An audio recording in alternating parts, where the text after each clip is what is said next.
I grew up a very angry kid. Very angry. I used rage as a compass, and that compass guided me towards whatever power I felt like I had from it.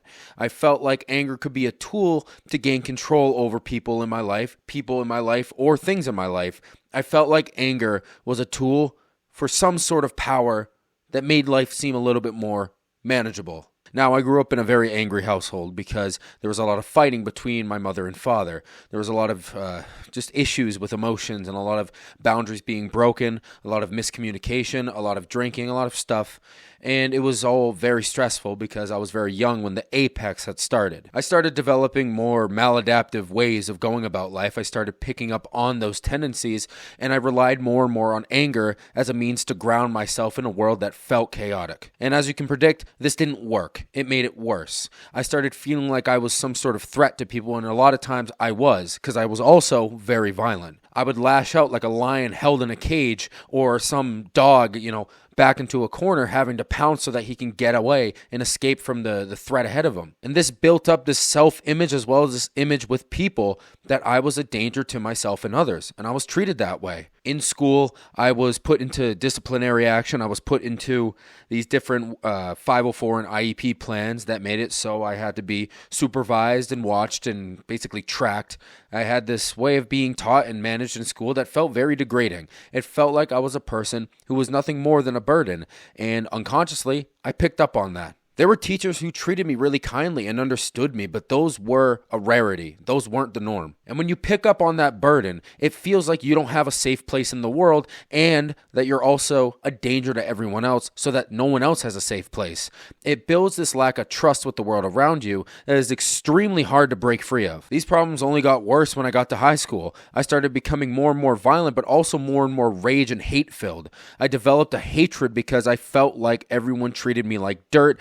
And I've developed a self-hatred unconsciously because I treated everyone like dirt. It was extremely difficult to become attached and be vulnerable because I constantly felt like there was a threat in the room with me, whether it was myself or others. I had been arrested multiple times because of this anger, and I really didn't know who to believe and who to trust, that would make it feel like I could be around people and not be the burden in the room or be the big lion who was gonna pounce on someone.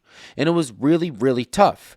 And I know that a lot of people have been through this too. And to you guys, I'm speaking to you because there is a deep, deep struggle that we go through. Us rageaholics, if they want to call us that. Us kids who have a lot of pain and never found an outlet to express that pain, so we lashed out. That's what I like to call us. I want you and I to know, as much as possible, the pain that we did felt, what led us there, and all that stuff that made life so uncontrollable, that made us feel like we were backed into a corner and having to bulldoze our way out of it. Understand that as human beings, we are designed to problem solve. We are designed to find ways through life so that we can make the most out of our world.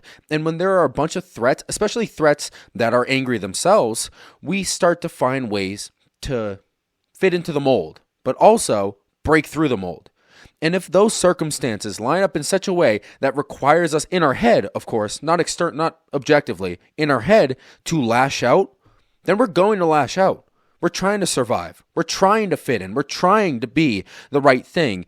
And when we feel like no matter what we do, we still feel like the wrong thing, we start doing the wrong thing. We live up to the expectation that we feel we have with people. That's standard. It's never easy, You come in and you're just a big monster to everyone, it seems. And so all of a sudden, you start acting like that. But you're not a monster. Of course you're not. You have a good heart. That's why you care about what people think of you. That's why you care about the treatment you get. You deserve better. You do. And you feel like they should be giving it to you because you care about them and you know what they're supposed to be doing. But that's besides the point. The point is right now in our lives, we have anger. And it can destroy the world around us and it can destroy ourselves. Now, since this is a Christian channel, I want to draw a parallel between two people in the Bible that actually have a short temper and a short fuse. And those are the apostles James and John, who were nicknamed the Sons of Thunder. It's a sick name, but it's also kind of goofy. It's it's really funny. Jesus nicknamed them the Sons of Thunder because of their short temper. And it seemed almost like humorous. It seemed like they were accepted and even identified by their short temper, but still loved anyways. Accepted. And I want to read a little part about how they used to act when they were around, of course. Man, I should really bookmark these. Oh, I found it. So, what the whole context of the verse that I'm about to say is that Jesus was on his way to a Samaritan village, on his way to Jerusalem. And the Samaritans there were pretty much rejecting Christ because they didn't want Christ there because he was going to Jerusalem. And James and John saw this and heard this, and this is just how the verse goes. It is Luke 9, verse 53 to 56. But the people of the village did not welcome Jesus because he was on his way to Jerusalem. When James and John saw this, they said to Jesus, "Lord, should we call down fire from heaven to burn them up?" But Jesus turned and rebuked them, so they went on to another village. Now, wanting to burn people is obviously a very angry thing. It's not exactly the best thing to do, but keep in mind, these were very important, loving apostles to Jesus. They were very kind hearts. They loved people and they loved Christ. They were very good, but they had a temper. They were very passionate about the things important to them, and they unfortunately would take that passion and put it into a place where it could turn very destructive. If this sounds familiar to you, makes sense, because that's often what anger is rooted in. It's rooted in this violation of what's important to us, this violation of a boundary, this stomping on of the needs. It's rooted in parts of ourselves that are core and important not being treated that way. And it sucks. And I think the most important thing is to note that part of that Bible there, of that gospel, that shows that yes, they have a terrible temper where they were going to burn people to a crisp, but they're also loving people who did great things, amazing works, and used their passion to, be evangelists and to spread the word and to make the church what it is now. In any context, you can find that the passion you have for what's important to you can look both terrible and wondrous.